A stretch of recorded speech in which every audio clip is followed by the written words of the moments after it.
if your dream still lives, if that castle still gleams just as brightly in your eyes. What's clanging, everybody? Welcome back. Hope you're all doing well. So as you saw from the intro to this video, this one is about ambition. Let's go back a little bit. Injury, right? I got injured at this point 4 or 5 months ago, right? And that's taken me up until now. Last Sunday was my first run back. Got about 8 miles last week. This week we're gonna hit about 15, unless my knee starts acting up again. Another thing that happened recently is track starting up. Now that we're halfway through May, ending. So I raced once. I have missed almost the entire season. There are 2 meets left, and I'm not gonna be able to run either of them. So that was tough. Holy smokes, what is going on right now? So getting past that, after this I'm gonna have 1 cross-country season and 1 track season left in my high school career. I mean, if I go to college, I'll run, but we'll see what's in the cards. That's for a different video. So mainly due to this injury, I've been doing a lot of thinking about running. It's really made me sort of think about why I run. That's why motivation comes into this a lot when I think about ambition and the reason for my running. Upon careful reflection, I guess, thinking, I really don't care all that much for competition. I mean, competing is fun. I like racing. I like going to cross-country meets and running and trying to hawk people down and all that.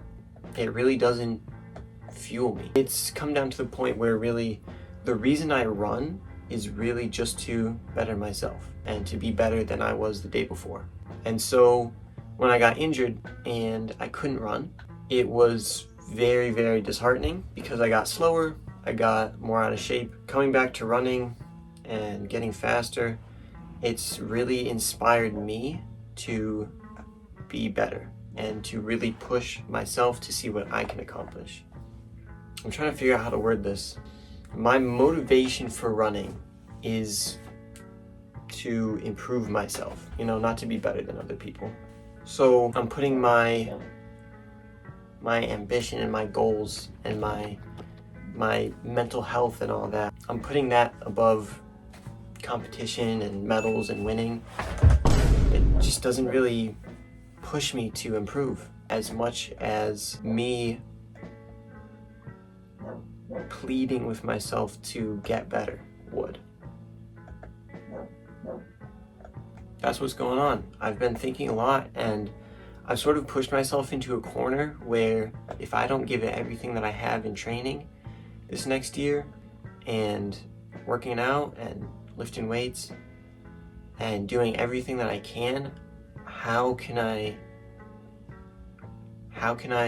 live with myself knowing that I'm not going to be as good as I could be, I've never really pushed myself this far, mentally or physically or anything like that. I just want to know what I'm capable of. So that's what this video is about.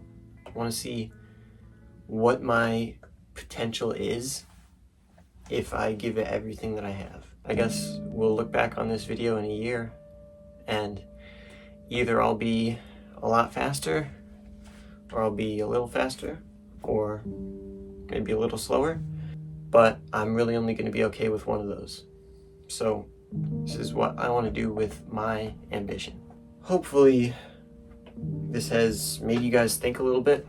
Maybe you've been feeling some of the same things. If that's so, what's holding you back from doing everything you can? It's those points where you look at yourself and you're like, come on, I'm going to skip this rep because it hurts. Don't take my word for it, but I know when that happens, you'll get that sort of conviction, right? And every time you're like, you know what? No, I'm not gonna skip this set, or I'm not gonna skip this rep. I just completely forgot where I was going with that, but get on with it, guys. If you want to see what you're actually capable of, if that's what you really want, if your ambition carries you there, then you know what to do. Nothing much left to say after that, so I will see you all in the next one.